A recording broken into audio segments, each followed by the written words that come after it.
Our guest is Dennis Brager. So glad to have him with us. He's really an expert on advice about taxation. He's been on both sides. Dennis, we were talking about, after those other options of borrowing money and different things, now you're talking to the IRS. We left off with maybe making payments. You will still pay interest. First of all, do they, as a general rule, would you say they'll go for that deal, that if you want to make payments? Generally speaking, yes. The issue is for how long can you get those payments stretched out over? And the IRS has, several different kinds of payment arrangements. The simplest one is maybe you just need a little extra time. You just call them up, and as a general rule, they'll give you up to 4 months to defer the liability, to 4 months to get around to paying the whole thing in full. You don't need to give them any financial statements to do that. And one of the good things about this kind of agreement is that the IRS won't file a tax lien. So that leads me down a little rabbit hole here for a moment, if I might. Yeah. Is that if the amounts are large enough, and I'll talk about that, and you need enough time to pay, the IRS will insist on filing a federal tax lien against your property. And that means that if you want to refinance it or you want to sell it, then the government is going to get its money first.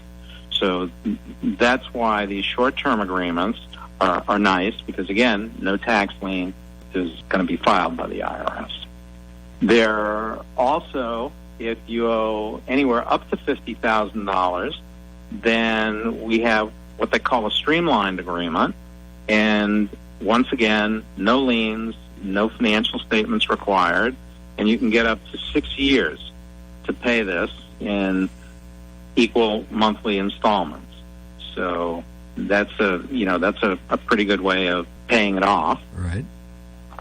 And you can do that either by filing a form with the IRS, by calling the IRS, or you can look on the IRS's website, and you can actually do it on the web.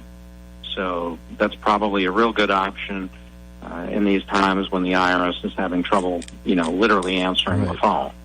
Some more suggestions? So those were suggestions for people who owe less than $50,000.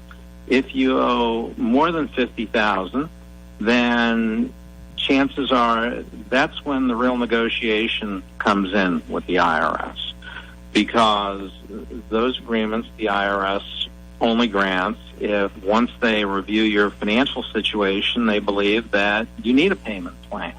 So there's a detailed form that gets filled out, gets filed with the IRS, listing your assets, what you owe, what you spend, copies of your bank statements. It's a fairly comprehensive process. But for those people who owe more than $50,000 and need a significant amount of time, that's the route that they're going to have to go. Generally speaking, those people, if the IRS agrees that they need a payment plan, can get up to, once again, the 72 months. In some cases, even more. So that's an option. I don't know whether it's good news or bad news if you owe more than $50,000, because if you owe more than $50,000, chances are you made a nice living last year. I had a guest on the show last week who was a former IRS agent, and he passed along some tips. But one of the things I want to say that he stretched throughout the interview, negotiate, negotiate, negotiate. So would you, this is obviously not, this is when you're debating whether you can deduct this or you can't or whatever, but his advice was always negotiate, negotiate, negotiate, and then he said, if that isn't satisfactory, he said, tell him you want to take it, I want to say, to the appeals board, and he says that basically scares the IRS guy because he wants to get this mess cleared up and go on to another one.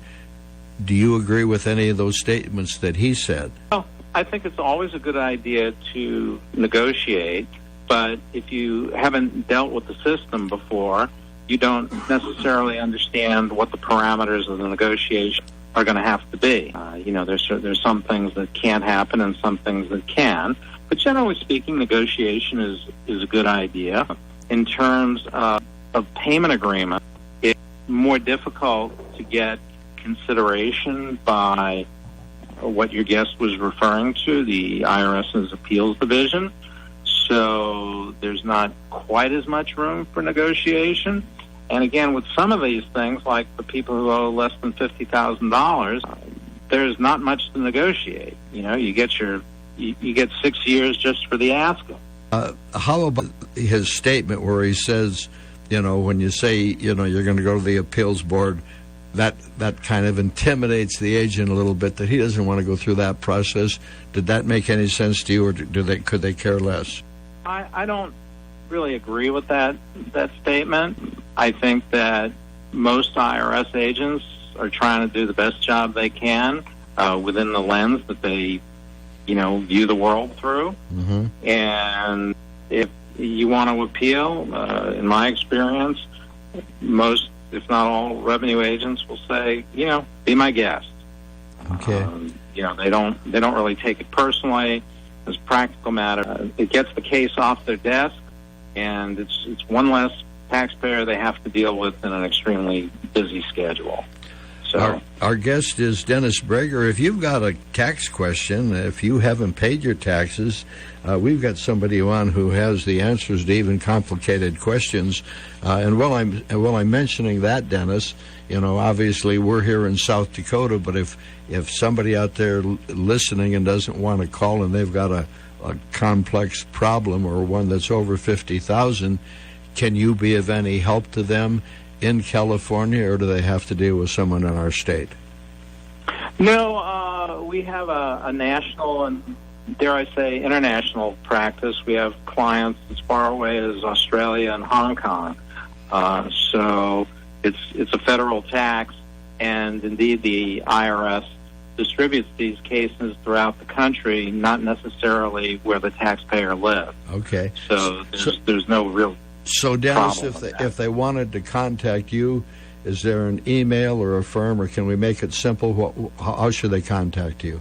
I would suggest going to our website, which is bragertaxlaw.com, just like my name, BRAGER, taxlaw.com. There's a contact form on there and all sorts of contact information, as well as information about the firm in general. So that would be the best way to reach out.